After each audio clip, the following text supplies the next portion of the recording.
Bonjour and welcome to French take on death metal. This time it's a Corrosive Elements, exactly from France, with the second album, Cut to Serpent's Head. This comes with a nice looking non-glossy digipack, opening three-fold here, and including a booklet. This is enough to give you a little bit of more than just a CD, so things like lyrics, band photos, what have you, and of course another look on the art here within. Let's remove the booklet from the packaging and see how it looks like.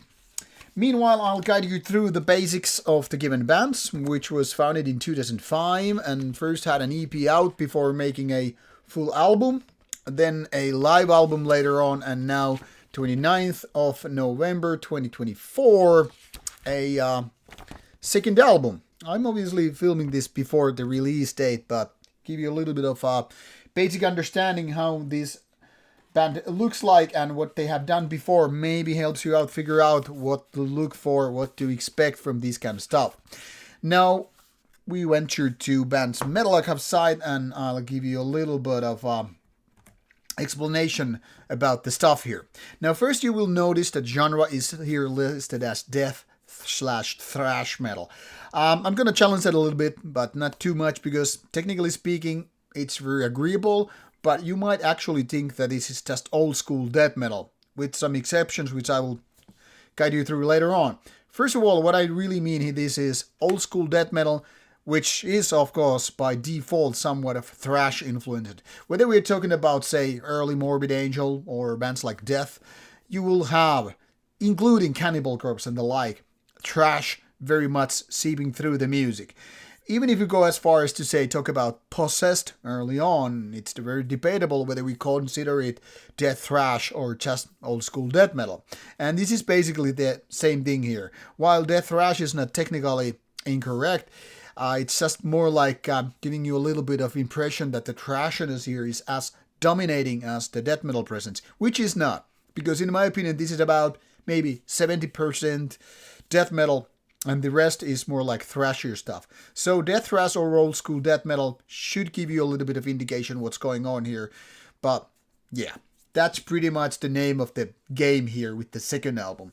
Technically speaking, it's just outright possible that this genre definition here in Metal Archives, it's just pointing to earlier stuff here, because it's not obviously updated real time. And, you know, different takes from different folks might also have a impact here.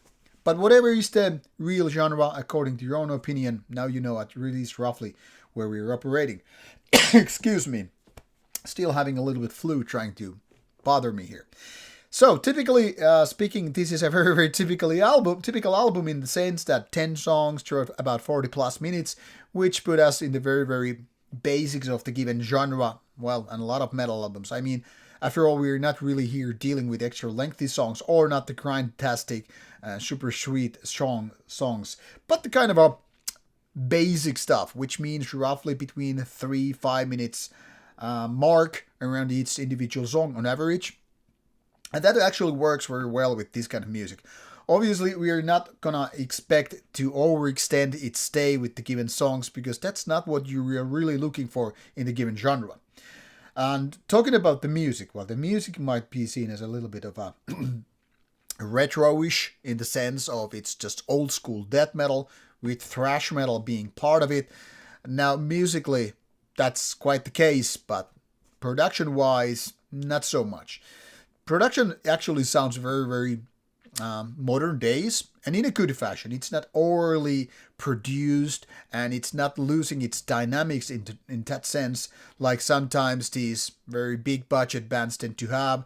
Like they're super produced, and it seems to lack the kind of a human factor.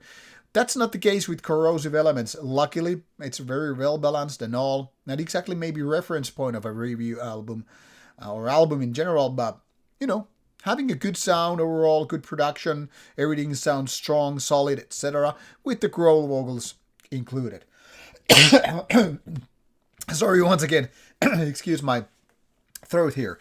But what I'm pointing out is you have all the necessary ingredients in terms of creating a death metal album. And that is obviously a good thing for a lot of us out there. I was giving this quite a few spins over 2 days, and I was trying to figure out what this album is missing from my perspective and what it's really including. The thing here is, it is really delivering proper death metal with a little bit thrasher in the mix. So nothing wrong in that department, as well as the production and the vocals. If there is something missing, however, it's the real hit songs. You know, thinking of like songs like what you could call, say, from example, old Morbid Angel. There are no altars of sacrifice. That's Slayer's song. I was more of thinking of Chapel of Ghouls, Maze of Torment, and things like that. And these kind of things are something that you kind of wish this album to have. The kind of stuff that you would really kind of remember later on, be it individual riffs or chorus parts or just full songs. Not that there is anything wrong with this kind of approach, but that really separates the rather good stuff from the really great stuff. Or even if you think about the early, Cannibal Corpses or Death albums or D-sides, what have you, they are the ones that have these hit songs, which they're remembered for and which really carry the rest of the load throughout the album, even if it has more filler content. I'm not gonna say Cut the Serpent's Head sounds like a total filler album, but it's definitely missing those peak moments, which are kind of essential if you really want to be put on the map as a 5-star album. Overall, this is nicely done, and like I said, there are no moments when you feel that the momentum is gone or the album is feeling weird or gimmicky. But it's still a little bit of work in progress. So overall, a decent album for sure, with a lot of things done right. If only the songwriting was tad bit better, this would really be a potential future classic. Time will tell how the band will evolve after this one.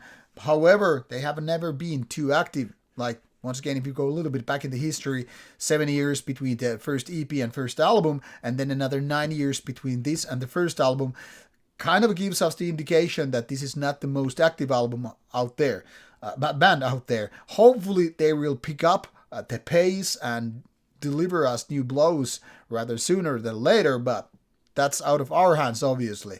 Meanwhile, give this one a go. Links are included in the description box, so you can start listening to them right away, as this album should be out by the very time this video comes out. So enjoy, and what can I say? I hope you like it.